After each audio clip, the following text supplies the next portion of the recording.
Hello everybody, this is Leigh Anne from Understone Group LLC, and as you guys know, I am the editor for Understone Group, and today I wanted to take a minute to talk about a book I read not too long ago, Outsider by Klaire de Lys. Claire is one of my all-time favorite YouTubers. She's my favorite makeup guru. I love all of her tutorials. She's just very creative and innovative, and I love her imagination and what she does with it. So going into Outsider, to be honest, I was a little skeptical because just me as my personal reading likes, I tend to stay away from modern day fantasy. It's just a personal preference. Don't ask me why exactly that is, but I don't read too much contemporary fantasy. But when I saw that Claire had written a book and just seeing her enthusiasm and just how excited she was about it, I decided to buy the book and read it. So one of the things I really enjoyed about the book were the characters. I especially liked the dwarves. Canute always made me laugh. There were ones that make you angry, there were ones that make you sad, they make you feel a lot of the feels, and they were just very entertaining, and I just liked the dynamic that they brought to the book. Astrid as a character was very intriguing. Her backstory is very interesting. I'm not going to give away a full synopsis or anything of what happens, but the one thing that does happen right in the very beginning, which you'll know about right away, is that her parents are killed, and it gives her a deep meaning to why she is the way she is. She has a lot to learn about herself, about the people she encounters, and just as a character she's very dark and mysterious, and I found that very entertaining. I think my favorite character was probably Rajai. I don't know if I'm saying his name correctly. I haven't heard his name spoken by anyone, so if I'm saying that incorrectly, I apologize. But I just really liked his character because he's the one that, Astrid could kind of go to eat especially. I really liked the dynamic between Rajai and Dag. Just one could cook, one couldn't. It was just, a humorous twist. And I liked Rajai being the one that she could go to kind of get away and talk about things and learn. It made me think a lot of how I used to go to my grandmother's house all the time when she was still here with us, and I could just go and talk with her about things and have fun and watch old movies with her and just, be myself. A character that I hope that we see more of in the future installments is the Leshy. When they encounter the Leshy on their travels, I really enjoyed the description of how it came out of the earth. It's not just a tree creature, kind of like, at first I was thinking an Ent from Lord of the Rings, and it isn't just a wooden plant creature. It's rock. It's got different elements to it.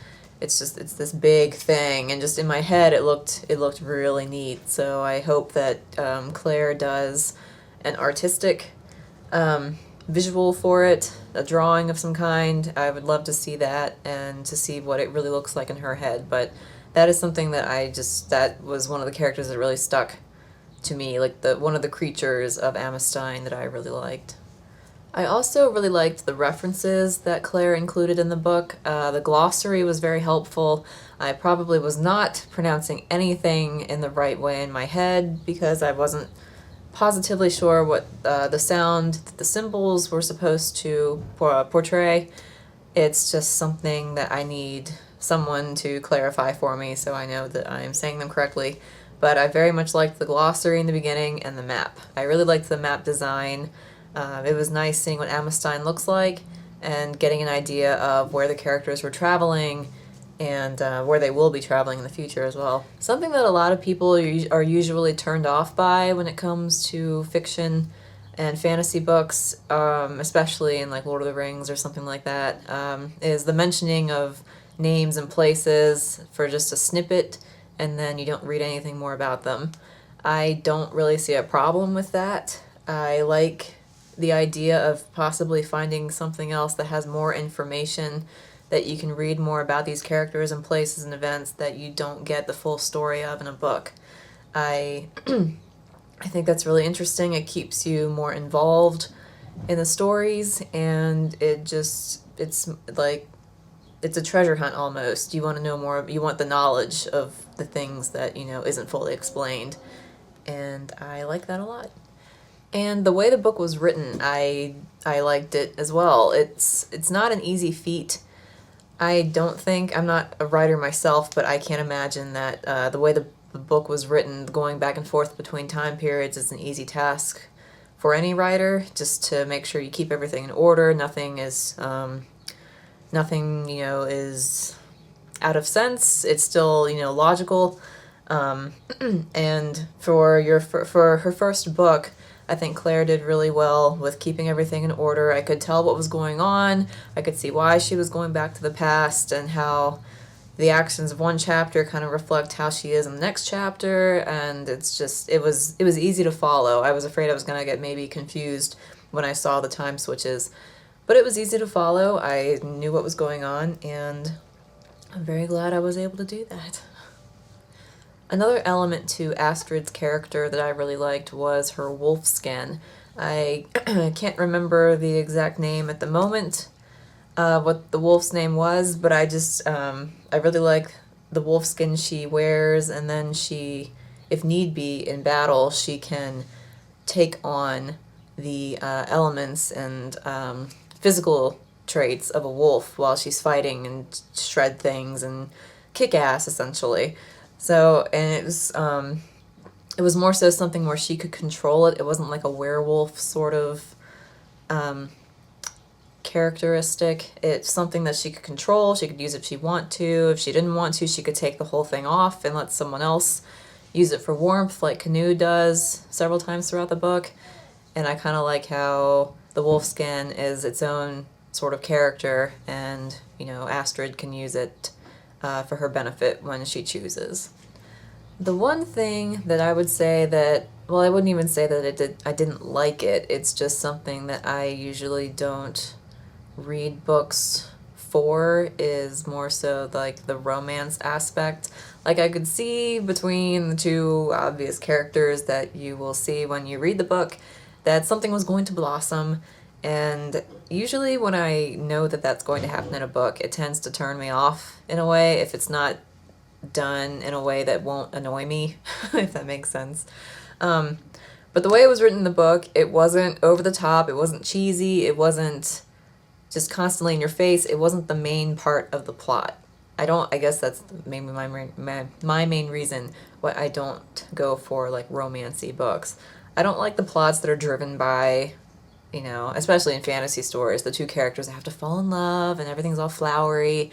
This is more, it had like a grit to it, like the two characters get to know each other through like battles and like hardship, and it's not the traditional they meet and it's like, oh, he's kind of cute, it grows, and it's done in a way that's not a main aspect of the plot, and I appreciated that.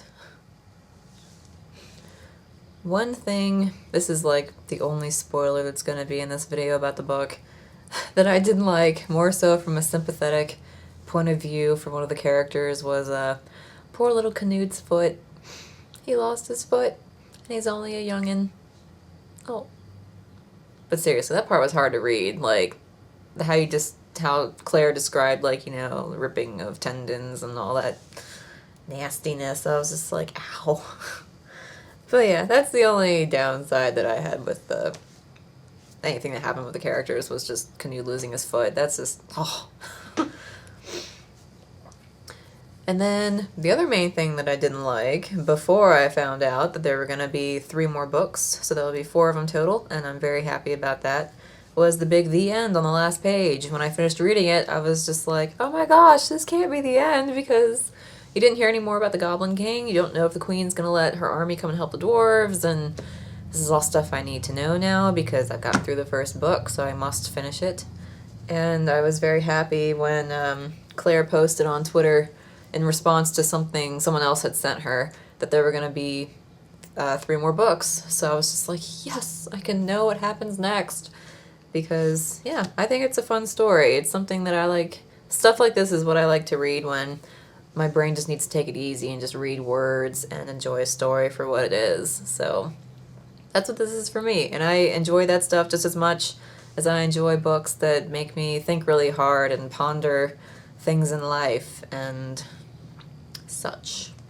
And as a habit that I have while I'm reading a book, I tend to write down quotations that I particularly like.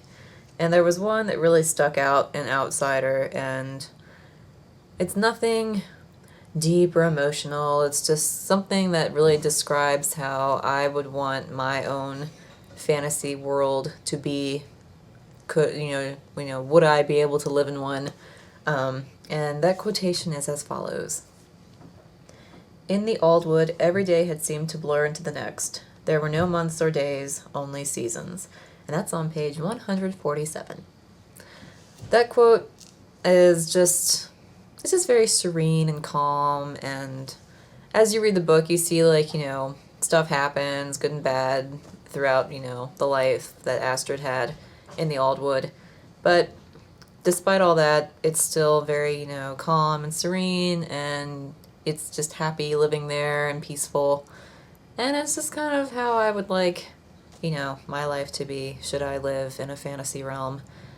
And yeah, it makes me feel really good. So if you also read Outsider, please leave comments below and let me know what you think. I want to share the happy vibes that people had when reading this book.